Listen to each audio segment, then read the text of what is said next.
आज हम बात करेंगे Kirchhoff current law and Kirchhoff voltage law को। और यह मैं मान के चल रहा हूं Kirchhoff current law, KCL and KVL को आप लोगों ने रट लिया होगा।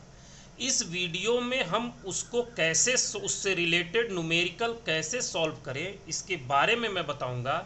और एक चीज़ जान लीजिए कि इस वीडियो को देखने के बाद कभी भी केवीएल या केसीएल के क्वेश्चन में आप फंसेंगे नहीं। बट उसको जानने से पहले आपको 3 थंब रूल, ब्रह्म ज्ञान, धरती इधर से उधर हो जाए, ये 3 रूल कभी नहीं बदलेंगे। तो आप हमेशा जो है इससे रिलेटेड कितना भी कठिन न्यूमेरिकल होगा आप इसको सॉल्व कर ले जाएंगे। तो जो सबसे पहला रूल है कि सर्किट में कोई भी रेजिस्टेंस अगर है, ये रेजिस्टेंस है, अगर सर्किट में कोई रेजिस्टेंस है और आप उसमें अगर करंट फाइंड करना है तो आप उसकी एक डायरेक्शन मानेंगे।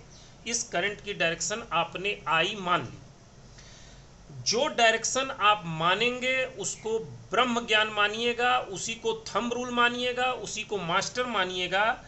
और ये रेजिस्टेंस में जिस साइड से इंटर करेगी वो पॉजिटिव टर्मिनल होगा हमेशा, और जिधर से निकलेगी वो हमेशा निगेटिव होगा। इसको कभी नहीं चेंज करेंगे। और जिस लूप की करंट को आप कंसीडर कर रहे हैं, मैं फिर से रिपीट कर रहा हूं, जिस लूप की करंट को आप कंसीडर कर रहे हैं, अगर I1 को कंसीडर कर रहे हैं तो I1 को मानेंगे कि वो ज़्यादा है। अगर I2 को कंसीडर कर रहे हैं तो आप ये मान के चलेंगे कि I2 की वैल्यू ज़्यादा है। सॉल्व होने के बाद वो अपने आप रिजल्ट दे देगी। तो सबसे पहला रूल हुआ कि रेजिस्टेंस में जो घुसने वाली करंट है, जिधर से इंटर करेगी वो टर्मिनल हमेशा पॉजिटिव होगा, जिधर से निकलेगी उसको आप हमेशा निगेटिव मानेंगे। जिस लूप को आप कंसीडर कर रहे हैं, अगर मान लीजिए कोई सर्किट इस तरह से बना हुआ है जिसमें कि आपके 2 लूप बन रहे हैं, एक लूप ये बन रहा है और एक लूप ये बन रहा है, इसमें अगर I1 है, इसमें I2 है, तो जब इस लूप को कंसीडर करेंगे तो आप ये मान के चलेंगे कि I2 की वैल्यू ज़्यादा है, और जब इस लूप को कंसीडर करेंगे तो आप ये मान के चलेंगे कि I1 की वैल्यू ज़्यादा है। क्या ज़्यादा है क्या कम है, जब ये सॉल्व होगा ऑटोमेटिक ये रिजल्ट दे देगा। करंट की वैल्यू अगर आपने गलत मानी है तो वो निगेटिव आ जाएगी और आप समझ जाएंगे कि आपने करंट की वैल्यू अपोजिट डायरेक्शन में कंसीडर की थी, बट आपका प्रॉब्लम सॉल्व हो जाएगा। अगर किसी सर्किट में वोल्टेज सोर्स दिया हुआ है तो इसका इंटरनल रेजिस्टेंस, क्या चीज, इंटरनल रेजिस्टेंस आइडियली 0 होता है, 0 होता है। और अगर करंट सोर्स है तो इसका इंटरनल रेजिस्टेंस इनफाइनाइट होता है। यानी ये दोनों चीज़ बताने का कारण ये है कि अगर आप केसीएल से रिलेटेड न्यूमेरिकल सॉल्व कर रहे हैं तो वोल्टेज सोर्स अगर कोई सर्किट में है तो उसको आप डायरेक्ट एक सिंगल वायर में कन्वर्ट कर सकते हैं। यहाँ पर आपको कोई रेजिस्टेंस दिखाने की ज़रूरत नहीं है। अगर आप केवीएल से रिलेटेड न्यूमेरिकल सॉल्व कर रहे हैं और उसमें अगर कोई करंट सोर्स आ गया है तो जिस भी पाथ में ये करंट सोर्स आया है, फॉर एग्जांपल अगर इस सर्किट में एक करंट सोर्स यहाँ पर आ गया है, यहाँ एक वोल्टेज सोर्स है और यहाँ एक करंट सोर्स आ गया है, ये करंट सोर्स है, तो जब आप इसको एनालाइज करेंगे तो इस करंट सोर्स को आप ओपन करके लूप एनालिसिस करेंगे। यहाँ पर वोल्टेज सोर्स है, तो जब आप इसमें सर्किट में लगाएंगे तो आप इस टर्मिनल को ओपन कर देंगे। तो 3 ब्रह्म रूल रट लीजिए। केसीएल का न्यूमेरिकल या केवीएल का न्यूमेरिकल आप कभी कंफ्यूज नहीं होंगे। पहला, आप जो करंट मान रहे हैं उसको हमेशा बड़ी मानेंगे। जिस भी लूप को कंसीडर कर रहे हैं उस लूप की करंट को हमेशा बड़ा मानेंगे। दूसरा, जिस रेजिस्टेंस में जिधर से करंट इंटर कर रही है उस टर्मिनल को पॉजिटिव मानेंगे, जिधर से निकल रही है उसको निगेटिव मानेंगे। केसीएल के केस में अगर कोई वोल्टेज सोर्स सर्किट में आता है तो वो एक सिंपल वायर शॉर्ट सर्किट के थ्रू आप इसे रिमूव कर सकते हैं। और अगर उस सर्किट में कोई केबीएल में कोई वोल्टेज सोर्स आया है तो उसमें अवेलेबल करंट सोर्स को आप ओपन सर्किट की तरह ट्रीट करेंगे। चलिए अब हम केवीएल का एक सबसे सिंपल न्यूमेरिकल लेते हैं और इसको सॉल्व करते हैं। सिंपल मैंने इसलिए लिया ताकि जो मैं पीछे बताया उसको एक्सप्लेन कर सकूं। इस न्यूमेरिकल में एक वोल्टेज सोर्स है, दो रेजिस्टेंस हैं और हमने इसमें बहने वाली करंट को फॉर एग्जांपल हम आई मान लेते हैं। चूंकि इसमें एक ही लूप है इसलिए हमने इसे आई माना। तो हमने पहले ही बताया था जिधर से करंट इंटर करेगी वो पॉजिटिव, जिधर से निकलेगी वो निगेटिव। जिधर से करंट इंटर करेगी वो पॉजिटिव, जिधर से निकलेगी वो निगेटिव।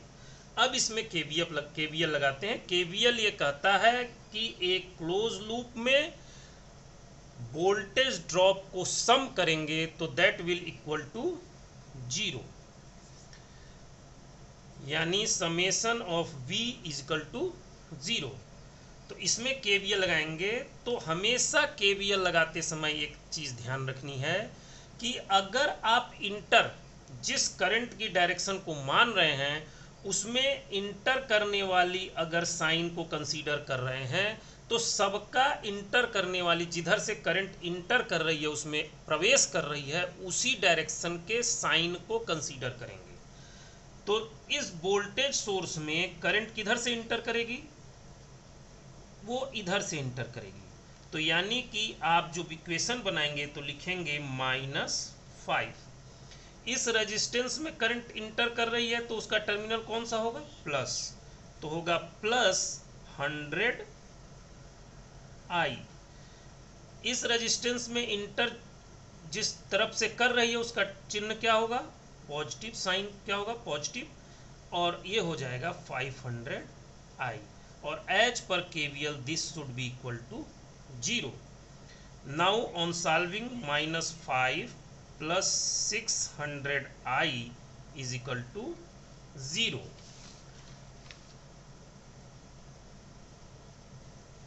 और 600 I is equal to 5। I is equal to 5/600। This will be equal to, मैंने कैलकुलेटर से कैलकुलेट कर लिया इसको, इसका आंसर आएगा 0.0083 एम्पियर। अच्छा, अगर आप एग्ज़ाम दे रहे हैं अगर एम्पियर नहीं लिखेंगे तो आंसर 0 हो जाएगा, आपका नंबर जो है वो 0 हो जाएगा।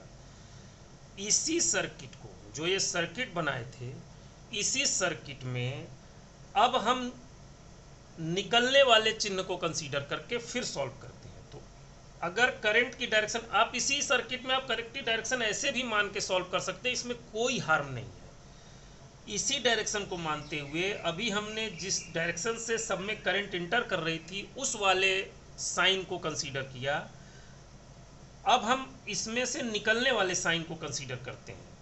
तो ये प्लस है तो ये हो जाएगा इस बार +5। निकलने वाला साइन है -100 I -500 I इक्वल टू 0।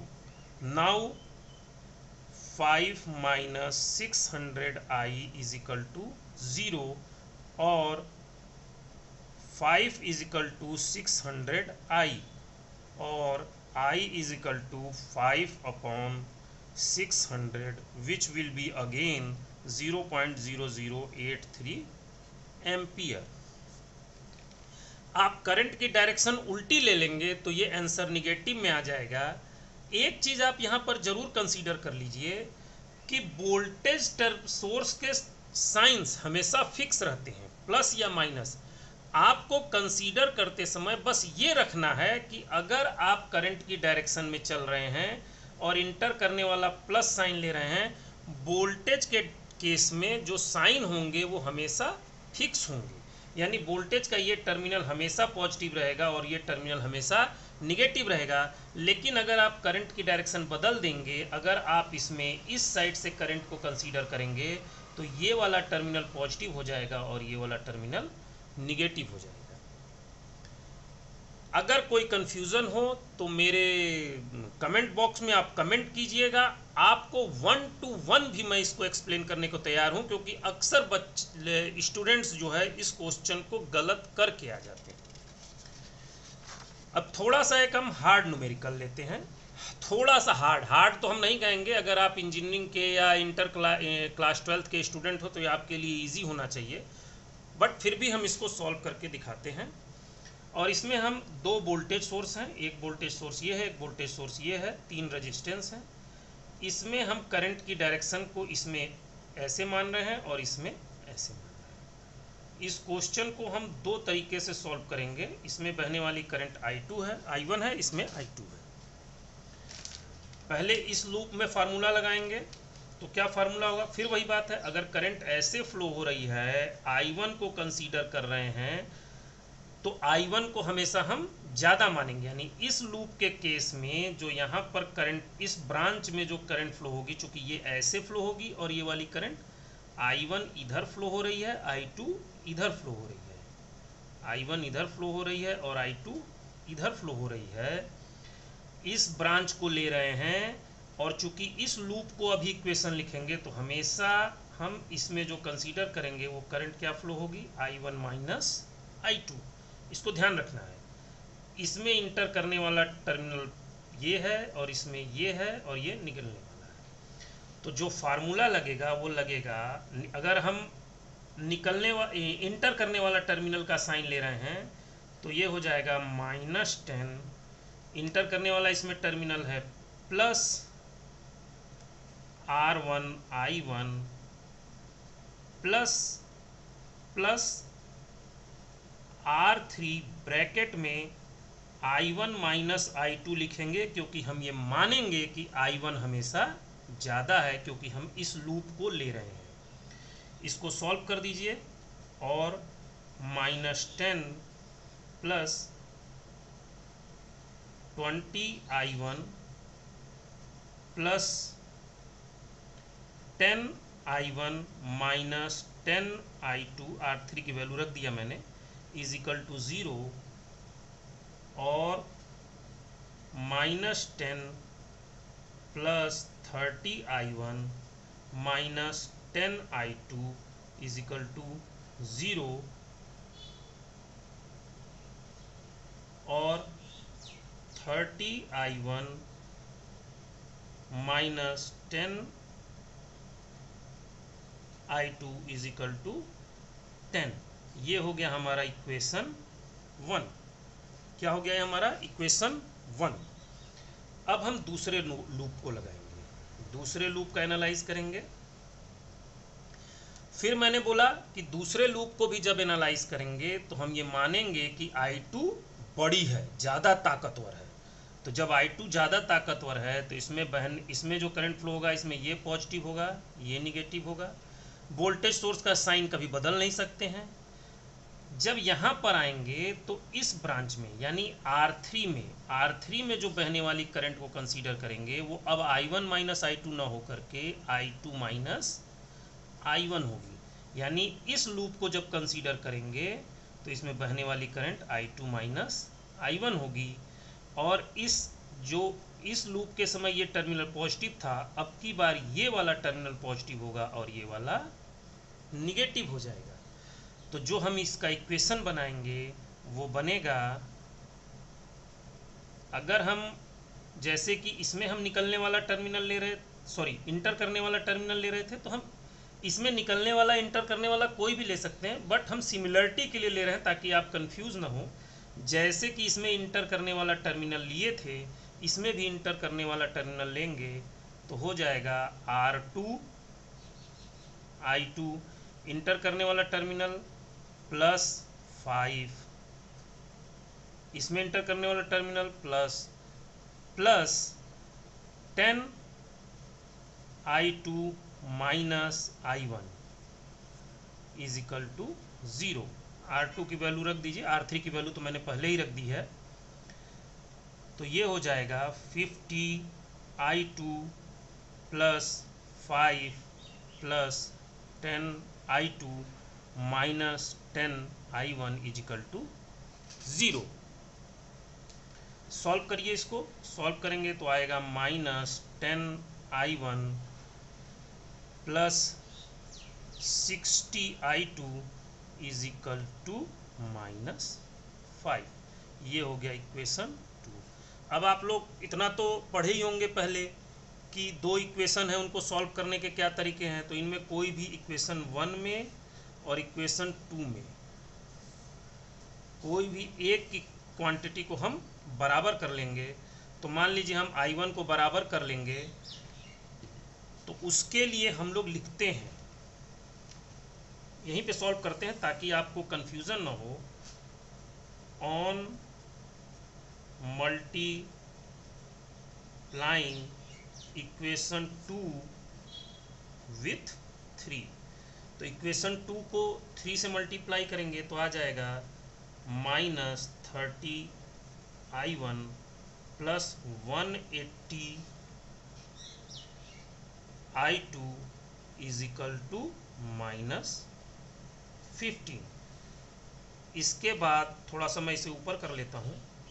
इसके बाद यहाँ पे हम इक्वेशन 1 उतार देंगे, 30I1 minus 10I2 is equal to 10। ये क्या है, इक्वेशन 1 को हमने यहाँ पर उतार दिया। और आप जानते होंगे जब ये जिसको काटना है अगर उसके चिन्ह अपोजिट हैं तो यहाँ पर लिखते हैं ऑन एडिंग। देखिए मैं इसलिए सब लिख रहा हूँ ताकि आप अगर अगर आप स्टूडेंट हैं और सॉल्व करना चाहते हैं तो ये लिखेंगे तो पूरे नंबर मिलेंगे। और ऐड करने पे ये कट जाएगा, ये हो जाएगा 170I2 इज इक्वल टू -5। इसको यहाँ पर लाकर लिखेंगे तो हो जाएगा I2 इज इक्वल टू -5/170, यानी I2 की वैल्यू -5/170 आ गई। अगर आप इसको सॉल्व करेंगे, मैं दोनों पेज को साथ साथ आगे खिसका रहा हूँ ताकि आप लोग को कोई दिक्कत ना हो समझने में। अगर I2 की वैल्यू इसको सॉल्व करेंगे तो हमको जो I2 की वैल्यू मिलेगी, ये कैलकुलेटर से अगर सॉल्व करेंगे तो आपको मिलेगा 0.0294। On putting the value of I2 in equation 1। अगर इस वैल्यू को हम इक्वेशन 1 में पुट कर देंगे तो इक्वेशन 1 आपको दिख रहा है, ये देखिए ये है इक्वेशन 1। तो हो जाएगा 30I1 माइनस 10 इंटू, सॉरी यहाँ पर माइनस साइन छूट गया था, इंटू -0.0294, इसको ब्रैकेट कर दीजिए, इक्वल टू 10। तो अगली बार हो जाएगा 30I1 माइनस माइनस प्लस हो जाएगा, प्लस 0.294 इज इक्वल टू 10। अगर आप इसको सॉल्व करेंगे तो I1 की वैल्यू जो आपको मिलेगी वो मिलेगी, क्योंकि मैं कैलकुलेट कर लिया हूँ ताकि आपका ज़्यादा समय ना लगे, वो आएगा 0.326 एम्पियर। तो इससे हमको रिजल्ट मिलेगा कि I1 की डायरेक्शन, इस इक्वेशन में जो हमने I1 की आंसर पॉजिटिव आया, यानी I1 की डायरेक्शन जो हमने कंसीडर की थी वही सही थी, परंतु I2 की वैल्यू निगेटिव आई, यानी I2 जो है वो इस डायरेक्शन में ना फ्लो हो करके इस डायरेक्शन में फ्लो करेगी। अब इसी न्यूमेरिकल को मैं दूसरे तरह से भी लगा के आपको दिखाना चाहता हूँ ताकि आपको कोई कंफ्यूजन न हो। तो इस सर्किट को दोबारा बनाते हैं, इसमें थोड़ा सा समय लगेगा। अब इस न्यूमेरिकल को दूसरे लूप लेते हैं। तो कोई ज़रूरी नहीं था कि जो पिछले केस में हम लोगों ने इस वाले लूप को कंसीडर, इसमें हमने करंट माना था I1 मान लीजिए, इसमें करंट माना था हमने I2 मान लीजिए, इस वाले लूप में हमने KVL लगाया था ऑन KVL। किस वाले लूप में लगाया था? अगर इसको हम लूप 1 मान रहे हैं तो हमने इसमें KVL का फार्मूला लगाया था। तो जो हमको इक्वेशन मिली थी हम उसी को ले लेते हैं। 30I1 minus 10I2 is equal to 10, और इसको हमने नाम दे दिया था इक्वेशन 1। अब क्या करेंगे, हम यहाँ पर थोड़ा सा चेंज करते हैं। हमने इसमें जो है लूप लगाया था, लूप 1 इसको माना था और लूप 2 इसको माना था। इस बार हम इसी क्वेश्चन में, ये हमारा वोल्टेज सोर्स है, ये R1 था, ये R2 था, ये R3 था। हम लूप इस बाहर वाले लूप को कंसीडर करेंगे, ठीक है, और इसमें KVL लगाते हैं। तो जब ये बाहर वाले लूप को कंसीडर करेंगे और इसमें KVL लगाएंगे तो वही रूल फॉलो होगा। अगर I1 है तो I1 बड़ी है, ये पॉजिटिव होगा, ये निगेटिव होगा। I2 है तो इसमें ये बड़ा होगा, ये निगेटिव होगा। और इधर कोई, चूंकि I1 और I2 इधर तो कहीं कुछ कोई रेजिस्टेंस है नहीं, तो इधर कंसीडर करने की ज़रूरत नहीं है। तो ये हो जाएगा, अगर आप इंटर करने वाला टर्मिनल ले रहे हैं तो -10 प्लस 20I1 प्लस 50I2।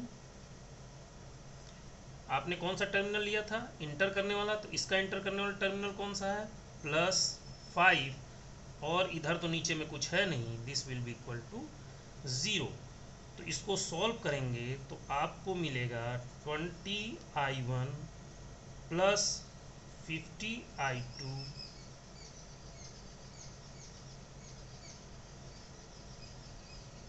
और -5 इज इक्वल टू 0। तो हो जाएगा 20I1 plus 50I2 is equal to 5। ये आपको मिल गया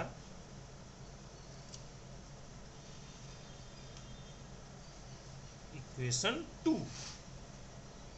अब वही पुराना मेथड सॉल्व करने के लिए क्या करते हैं, हम सॉल्व करने के लिए हम अगर दो इक्वेशन हैं तो एक इक्वेशन को दूसरे के बराबर करने के लिए, इसमें कोई विकल्प नहीं दिख रहा है हम लोग को, तो इक्वेशन 1 में हम जो है अगर 2 का मल्टीप्लाई कर दें और इक्वेशन 2 में 3 का मल्टीप्लाई कर दें तो हमें लगता है हो जाएगा। तो लिखेंगे on multiplying equation 1 with 2 and equation 2 with 3। क्या मिलेगा हमको? इक्वेशन 2 को 2 से इक्वेशन 1 को 2 से मल्टीप्लाई करेंगे तो 60I1 minus 20I2 is equal to 20। इसको 3 से करेंगे तो हो जाएगा हमारा 60I1 plus 150I2 is equal to 15। इसको सॉल्व करिए तो जब ये जिसको काटना होता है उसके साइन सेम हो तो क्या लिखते हैं? On subtracting. इन दोनों को घटाएंगे, यहाँ साइन हो जाएगा ये माइनस और ये भी माइनस हो जाएगा।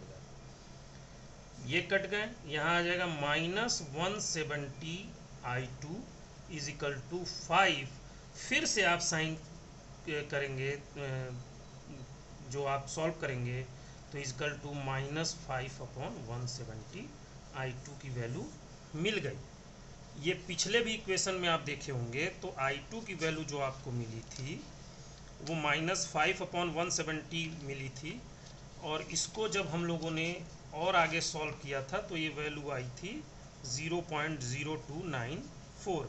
और सेम जैसे उस बार इक्वेशन 1 में रखे थे, अगर इस बार का भी हमारा इक्वेशन 1 तो सेम ही था, आप इसको हो सकता है वीडियो में ना दिख रहा हो, इक्वेशन 1 की वैल्यू इस बार भी वैसी ही है जैसी कि पिछले बार थी। तो आपका आंसर I1 की वैल्यू फिर से आ जाएगी 0.